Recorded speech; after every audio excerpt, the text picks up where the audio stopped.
Assalamualaikum warahmatullahi wabarakatuh. Halo anak-anakku yang soleh dan solehah, bertemu lagi dengan Ibu Lena pada mata pelajaran PAI dan Budi Pekerti di kelas 5. Sebelum kita memulai pelajaran, marilah kita berdoa terlebih dahulu.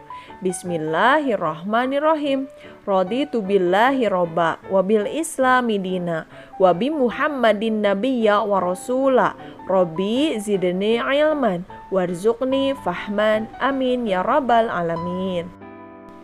Materi pembelajaran yang akan Ibu sampaikan yaitu memahami kisah keteladanan Luqman Al-Hakim sebagaimana terdapat dalam Al-Quran.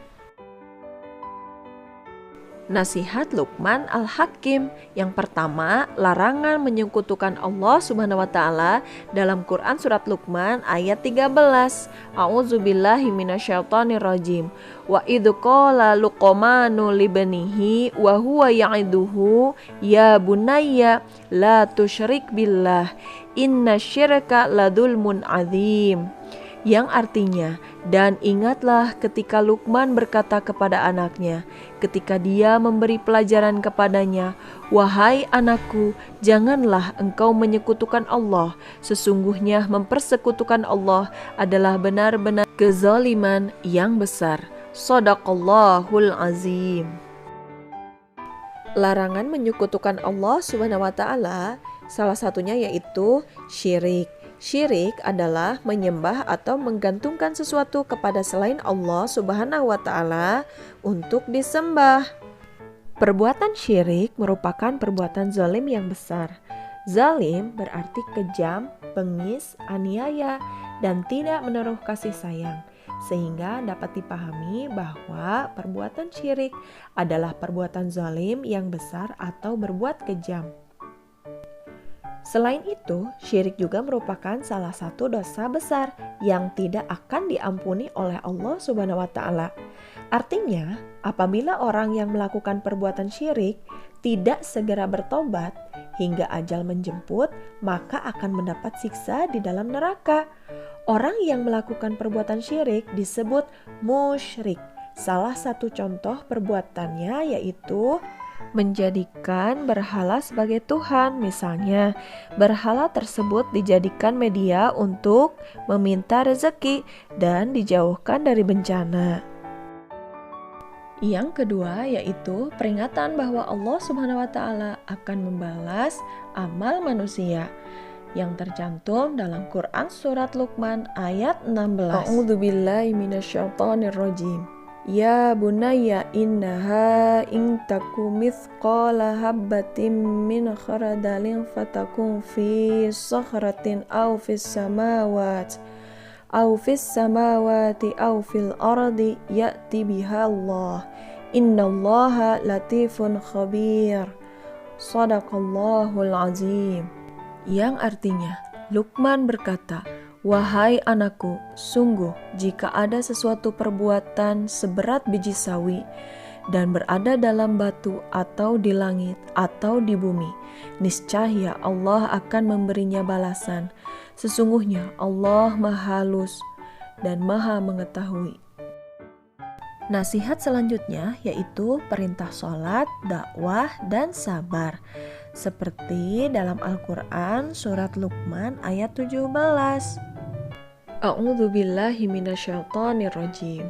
Ya bunayya aqimis sholata wa'mur bil ma'rufi wanha 'anil munkar wasbir 'ala ma asabaka inna dzalika min azmil umur.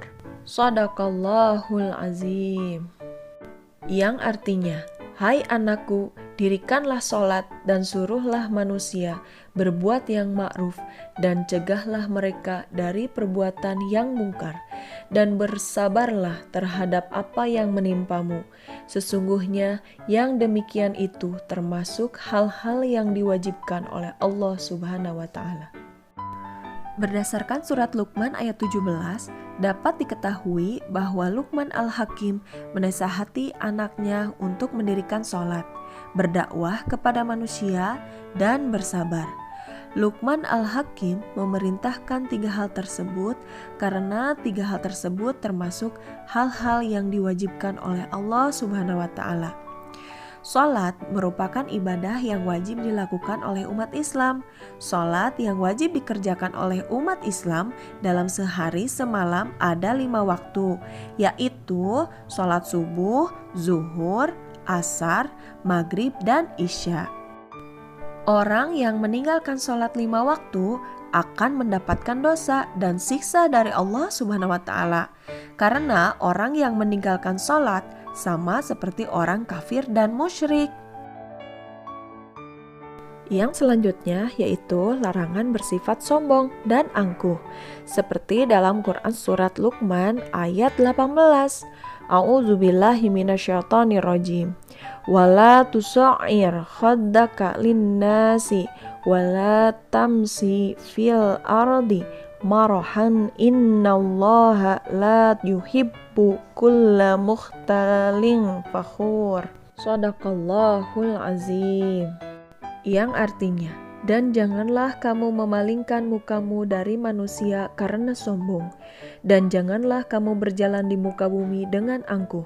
Sesungguhnya Allah tidak menyukai orang-orang yang sombong, lagi membanggakan diri. Sombong dan angkuh adalah perbuatan merendahkan orang lain dan menolak kebenaran, sehingga orang yang sombong dan angkuh akan selalu merendahkan orang lain serta menolak kebenaran dari Allah Subhanahu wa Ta'ala. Oleh karena itu, Allah Subhanahu wa Ta'ala sangat membenci orang-orang yang sombong dan angkuh. Alhamdulillahirabbil alamin. Seluruh materi telah Ibu jelaskan. Nah, sekarang ada tugas yang harus kalian kerjakan. Berikut ini tugasnya ya.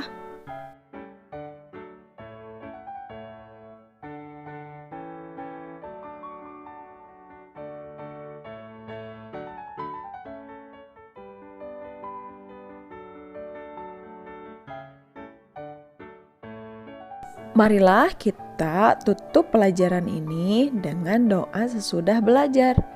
Bismillahirrohmanirrohim. Allahumma anfa'na bima 'allamtana wa 'allimna allazi yanfa'una wa zidna ilman. Amin ya rabbal alamin. Jazakallahu khairan katsiran. Terima kasih atas perhatiannya. Wassalamualaikum warahmatullahi wabarakatuh.